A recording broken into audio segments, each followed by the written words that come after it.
Do you ever just stare into the void of your fridge at 2 a.m., holding a slice of cold pizza like it's a compass pointing to your destiny, and wonder to yourself, wow, this is exactly what I wouldn't have chosen? Like if someone handed you a cosmic vending machine at the age of 10 and you were told, here, punch in the code for your ideal future, would you have hit B7, dead-end job, recurring plantar fasciitis, mild drinking problem, and a toxic ex who still Venmos you at 2 a.m. with cryptic messages like, remember the cabin? Probably not. You would have chosen rock star or astronaut or just person who feels okay most of the time. Okay, so let's start with the bad news. Free will might very well be fake, like sugar-free cake or politicians. You didn't choose your parents, or your childhood, or your socioeconomic class, or that moment in 8th grade when you got confused and you peed your pants during a book report on the Louisiana Purchase. No, that was all fate or trauma, which is basically just fate with better branding. And you didn't even choose your favorite band. Your brain just latched onto the first guitar riff that gave you a dopamine jolt at age 14. And you went, yeah, this is my identity now. And then you spent the next 2 decades defending it like a wounded raccoon in a dumpster full of pitchfork reviews. So we think we're in control because we can pick between Netflix and Hulu, or regular and decaf, Spotify, or complete silence, because this algorithm keeps recommending Taylor Swift, and you're middle-aged, twice divorced, with a restraining order from Joy. But the deeper truth, most of our choices were made by things outside of our control. Our genes, environment, culture, trauma, apparently even our gut bacteria. And did you know that there's research that actually suggests your microbiome may influence your decision making? Yeah, isn't that great? So now I'm faced with not being an individual. I'm just a walking meat puppet run by yogurt. Okay then. Robert Sapolsky, neuroscientist, author, and part-time destroyer of hope, he wrote a book called Determined, where he makes a compelling case that free will is an illusion. Sorry, all you existentialists, myself included. Not just fuzzy, not just compromised, but straight up non-existent. Like your gym membership or your last situationship. So according to Sapolsky, Every decision we make is the outcome of a long, tangled mess of neurons firing in predictable, causally determined ways. So your choice to become a philosophy major or, I don't know, a computer science major, that was your upbringing. Your biology, your fear of math, and your need to seem deep at parties, not free will. Sapolsky explains that everything we do is just the end result of causes stacked upon causes, stacked on top of more causes. Your childhood, your genes, stress levels, hormone profile, your fetal environment, and yes, even that concussion you got during junior high flag football. And, you swore it wasn't that bad. Well, it was, because you haven't been the same since. So, what this means is when you reach for a cigarette or decide to ghost your therapist or buy a used motorcycle during a midlife spiral, you might think you're making a choice, but you're not. You're just the end result of billions of dominoes tipping in slow motion. And the weirdest part of this, your brain is designed to lie to you about this. It has to. Otherwise, you'd never get out of bed. You'd just lay there in your crusty sheets whispering, "None of this is real," while your dog stares at you like, "Are you going to feed me or what?" But here's the kicker. Even if free will is an illusion, it's a necessary illusion. It's what keeps us from turning into nihilistic puddles of slop, though I may be an exception. It's what makes you feel guilty enough to text back your mom. It's what makes you believe you can change, even if your entire neurological makeup says, "Nah, bro, you're going to do the same dumb thing again next week." So yeah, we're not really in control. But the lie is so convincing and so deeply embedded that we feel like we are. And sometimes feeling like we're free is the only freedom we really get. Okay, so if we've been sleepwalking through life under the illusion of choice, the obvious question becomes, where exactly are we sleepwalking to? Because it's not just that we've been tricked into thinking we're in control. It's that the world we live in and we've built around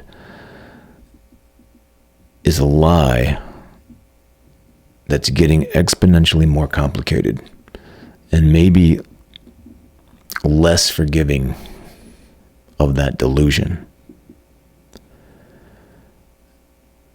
All right, so let's take AI, or as we like to call it now, the reason we wake up at 3 a.m.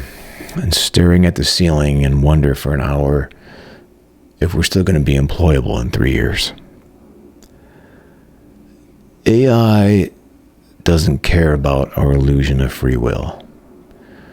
It doesn't care about your dreams, epiphanies, or that one time we took a spontaneous road trip and found ourselves on the Pacific Coast Highway singing badly into the wind. No, AI just wants data. It wants patterns. It wants to know that if we watch 3 videos about sourdough starters, we're probably 2 clicks away from buying a $400 bread machine that we'll use exactly once. And it's disturbingly good at this because we're disturbingly predictable. You know, we like to believe we're wild cards, complex beings full of contradictions and mystery, but, you know, let's be honest with ourselves. We're just behavioral spreadsheets wrapped in skin. Algorithms know what we'll do before we do. That's not a joke. That's a typical day at Google. And the thing is, the smarter the technology gets, the more obvious it becomes how little free will we actually have. You know, we're building machines that are excellent at imitating us. And in doing so, they're holding up a mirror, and it's not flattering.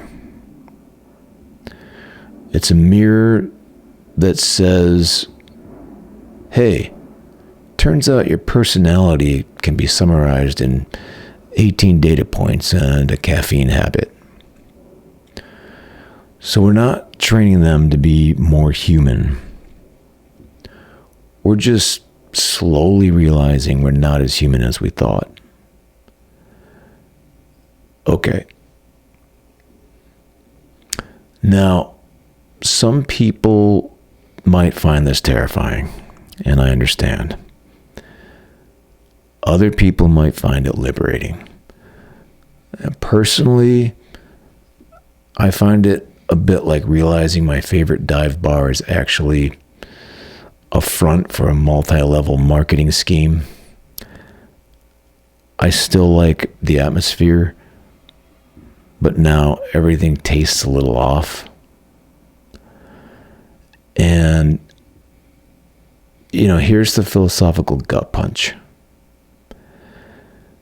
If our choices are mostly shaped by genetics, environment, trauma, marketing, and TikTok trends, and if we're building a future where even machines can anticipate our next move before we've even made it, then what kind of future are we actually walking into? A deterministic one? One where everything's locked in and we're just along for the ride? Because that's not just science fiction anymore. That's today. And if the future is deterministic, if AI can outthink us, outdecide us, or outmaneuver us in every meaningful way, then we're going to have to ask ourselves something deeply uncomfortable. What does dignity look like in a world where we don't really have control? Do we still deserve agency, respect, rights, when we're just slightly hairier versions of ChatGPT with less processing power and way more sexual dysfunction?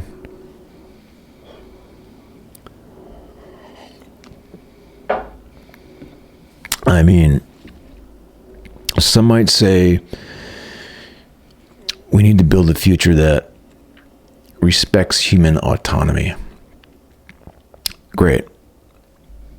But what does that even mean when autonomy is basically a polite illusion we've all agreed not to look at too closely? The optimists say we'll merge with the machines, like the singularity, that will use AI as a tool to enhance our choices. They say technology will help us become more ourselves. But what if we don't want to meet ourselves? What if we don't like what we find? And what if becoming more ourselves just means realizing we're anxious apes with short attention spans, an existential crisis, and a compulsive need to check our phones every 8 seconds? Look, here's the deal. The future is coming, whether we're ready for it or not.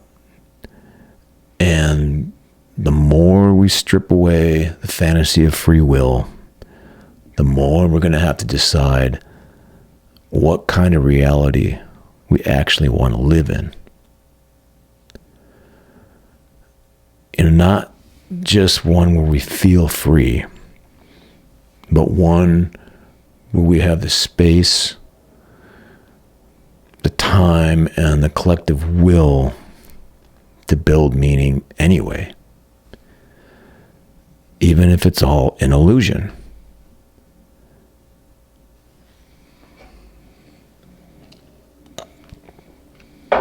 Okay, so maybe we're not in control.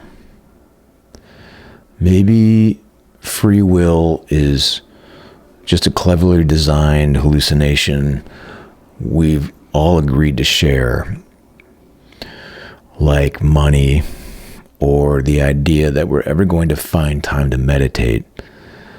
But that leaves us with a more dangerous question. What is the point? If we're just meat puppets being yanked around by biology, advertising, and unresolved childhood neglect, then what is the meaning of life? Why do we keep dragging our bodies out of bed every morning to sit in traffic, attend emotionally numbing meetings, pay bills for furniture we never really sit on, and argue with bots online who don't even have real profile pictures? What the hell are we doing? For a long time, religion handled this for us. The meaning of life was God has a plan.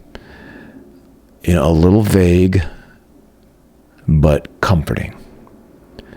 Like, wrapping yourself in a warm towel right after getting hit by a car. But for a lot of us, that answer doesn't really land anymore. We've seen behind the curtain. We've read the articles. We've taken the psychedelics. We've watched The Matrix multiple times. And now we're stuck with this raw, unfiltered awareness that we're on a dying rock in the middle of an indifferent universe, trying to invent some sense of purpose between the occasional panic attack and a craving for pizza, which I have right now. So there's no master plan. and our choices aren't really ours,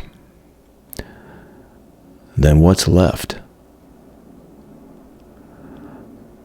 Maybe meaning isn't something we find. Maybe it's something that we generate, like body heat or passive-aggressive family tension. We create meaning in tiny ways. We take care of each other, we tell stories, we make shitty art, we write painfully honest journal entries in the middle of the night, and imagine it might help someone out there, even if that someone is just us. We love, even when it's messy and even when it ends. We laugh at funerals, not because we're monsters, but because life is so fucked up and so short and so full of pain that sometimes the only logical response is to wheeze laugh until snot comes out your nose. That might be the point.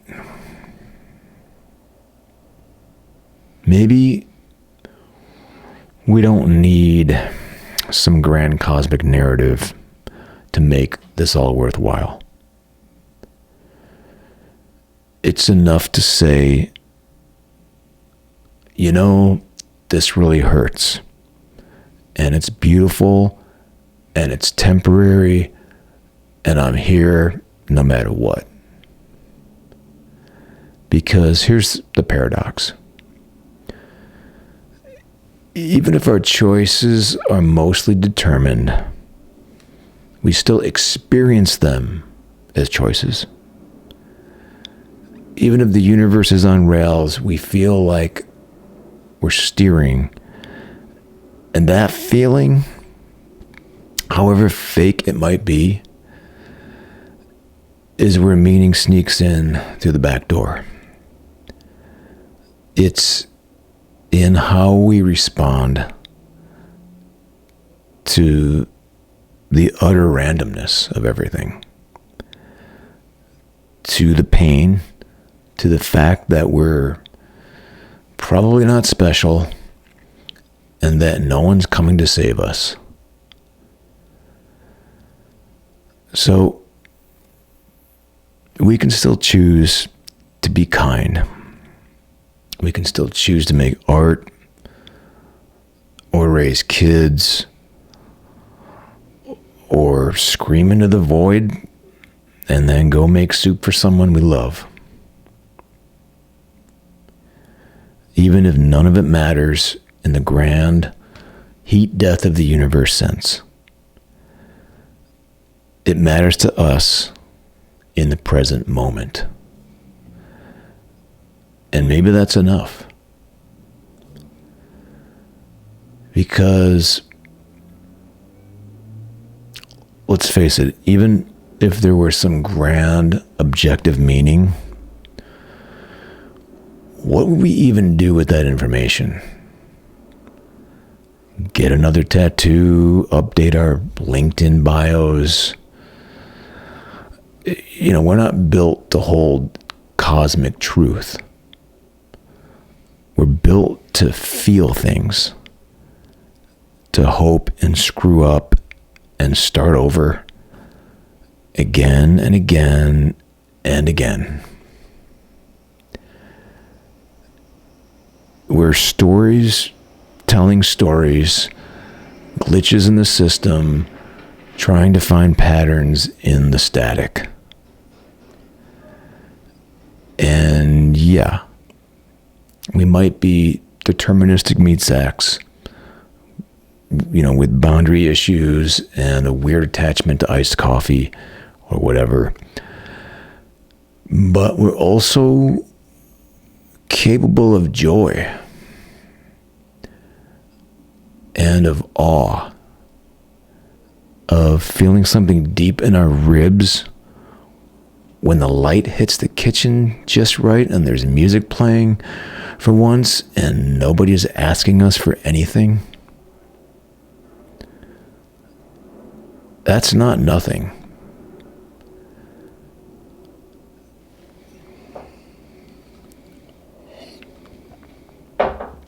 Meaning might be an illusion too.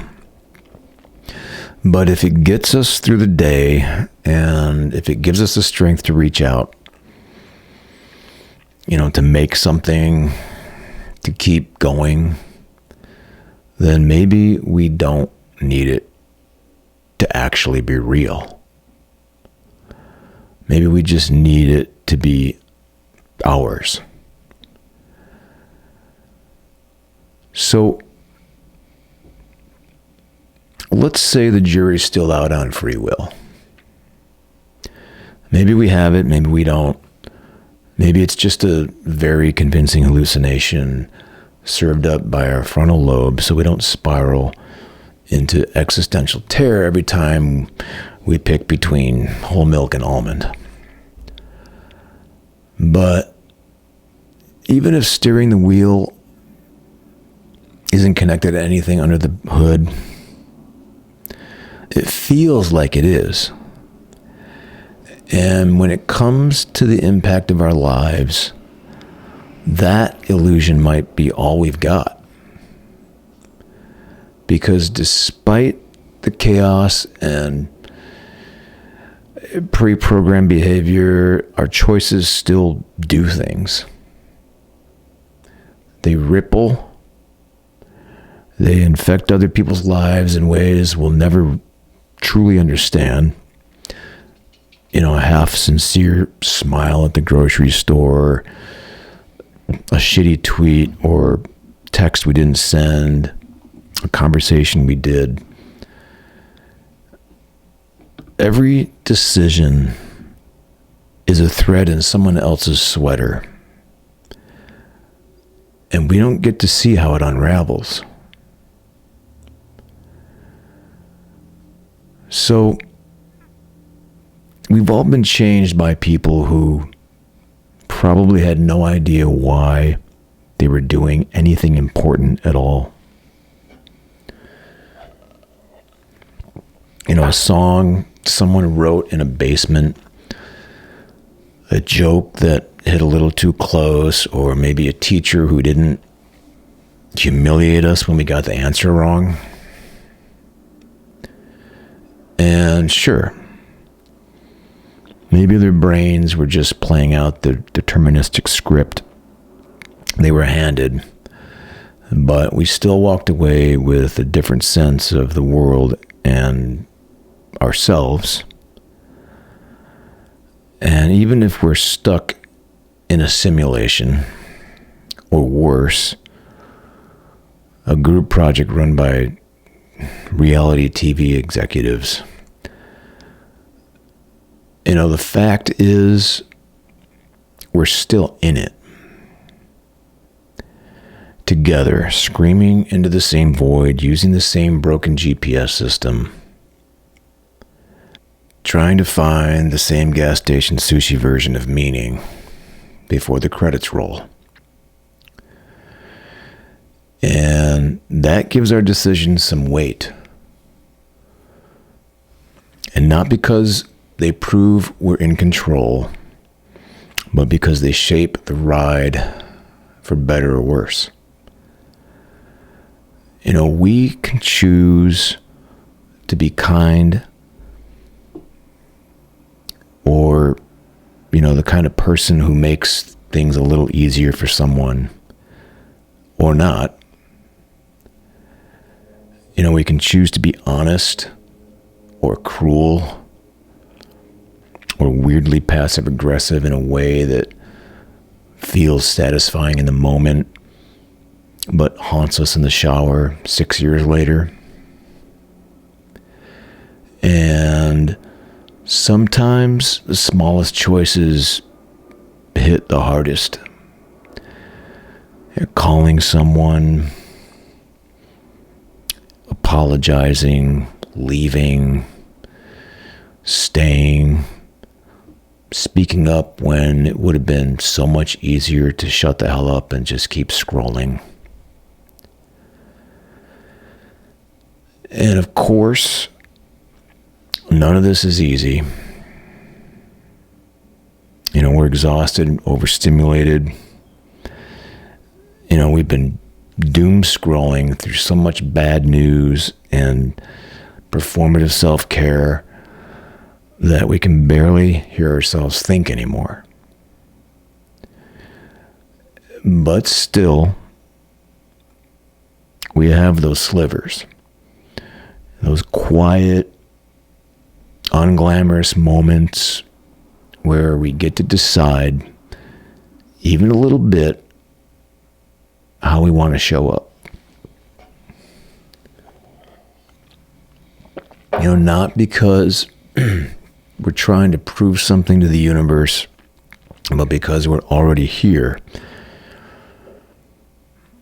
And, we might as well make the most of whatever bizarre, slightly rigged, possibly haunted game this is. So maybe we don't control everything, or even most things for that matter.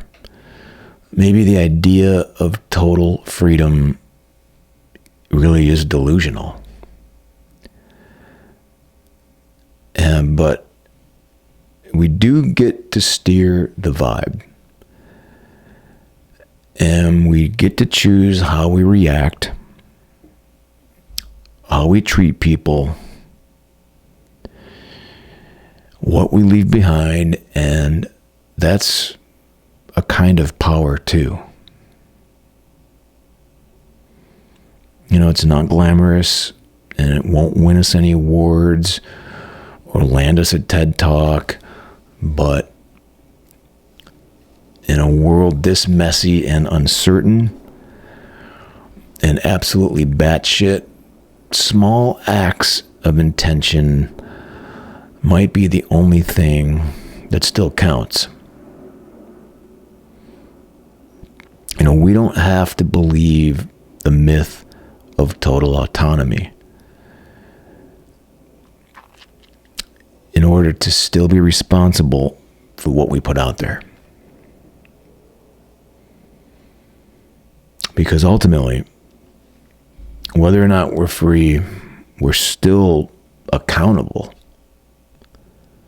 And accountability matters. To each other, to ourselves, to this weird, beautiful, doomed carnival ride that we're all stuck on together. Okay, so where does this leave us? We've questioned free will. We've poked holes in the meaning of life and admitted that most of our choices are possibly just glitchy brain patterns dressed up in a suit, and yet we're still here. Still wondering what to do with our hands. Still trying to figure out how to live like it matters when we know that, cosmically speaking, it probably doesn't. Which is why I think authenticity matters more now than ever. Not the performative Instagram kind or the I'm trying to be vulnerable to build my personal brand kind. I mean, the raw, unfiltered, God, I hope no one screenshots this kind of authenticity. The kind that happens when we stop bullshitting ourselves. When we strip away the algorithms, the expectations, and the trauma responses masquerading as ambition, And we ask, okay, what the hell do we actually care about? Not what we're supposed to care about. Not what'll get us likes or validation or corporate sponsorships from overpriced mattress companies. But the real stuff. The weird stuff, quiet stuff. The stuff we don't even tell our friends because it feels too small or too fragile or just too stupid. You know, living authentically starts there. You know, it starts when we notice that we feel calmer listening to the rain sounds than going to a party. And we stop pretending otherwise. It starts when we realize we've been living according to a script written by people who wouldn't last 10 minutes inside of our actual heads. It starts when we stop trying to be impressive and just start trying to be honest. You know, even if it means disappointing some people, even if it means saying no to things that look good on paper, and even if it means we have to sit still alone for a while, staring at a wall, wondering if we made a huge mistake. Because we probably have. But that's okay. We're not supposed to have it all figured out. I mean, nobody does. And if anyone says they do have it all figured out, they're either lying or selling something or on their third ayahuasca retreat and due for a crash at any moment. You know, we're all just trying to be a little more ourselves before we run out of time. And that clock is always ticking. I mean, and that's the trick, isn't it? Not becoming someone new or fixing all our flaws. Just trying to remove the noise. The layers, you know, the endless clutter of shoulds and musts and what would my high school ex think of if they saw me now? You know, living authentically is less about becoming something and more about unbecoming everything that isn't actually us.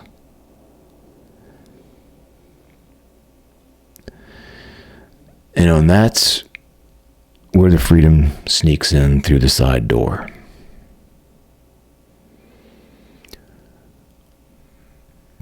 You know, not in the big flashy choices, but in the tiny ones that we make when no one's watching. What we read, and what we eat, what we say when we're tired, who we keep calling, you know, even when they don't call back. That's the real us. That's the stuff we can shape. That's where the illusion of control becomes just real enough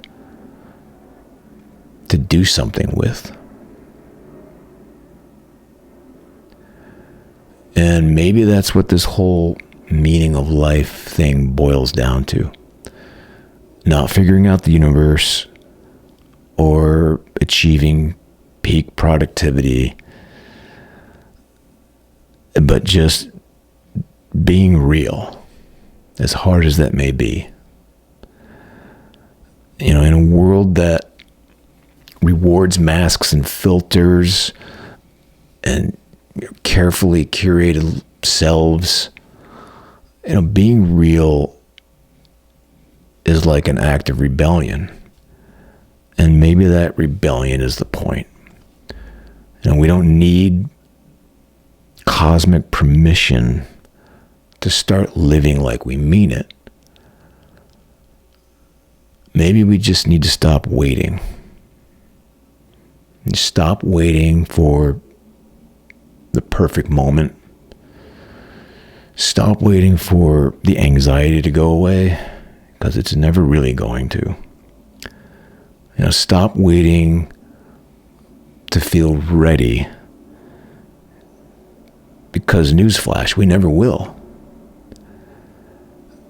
This is it. This messy, absurd, insane, beautiful garbage fire of a moment.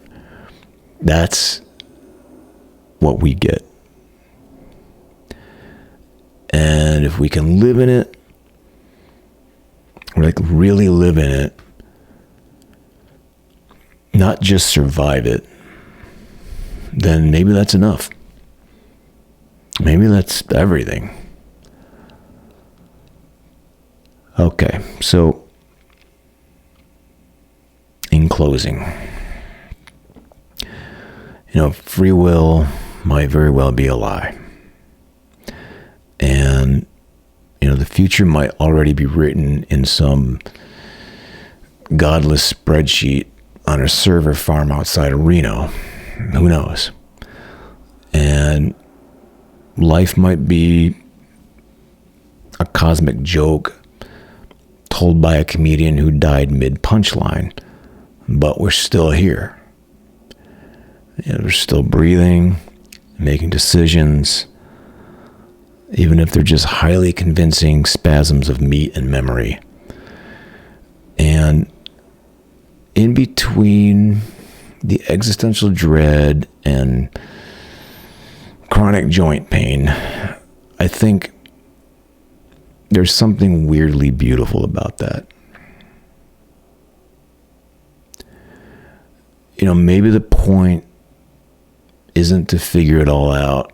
The point is to just show up anyway, no matter what. To love people even though they're doomed. To create something that'll get 14 views and still feel worth it. And to scream into the void with a kind of grace, maybe even a harmony. Because at the end of the day, we're all just trying to make some kind of peace with the absurdity of it all. And if we can do that on some level, if we can face the chaos and still choose to be kind and still choose to tell the truth and choose to laugh when everything hurts, then maybe that's the closest thing we get to free will. And maybe that's enough.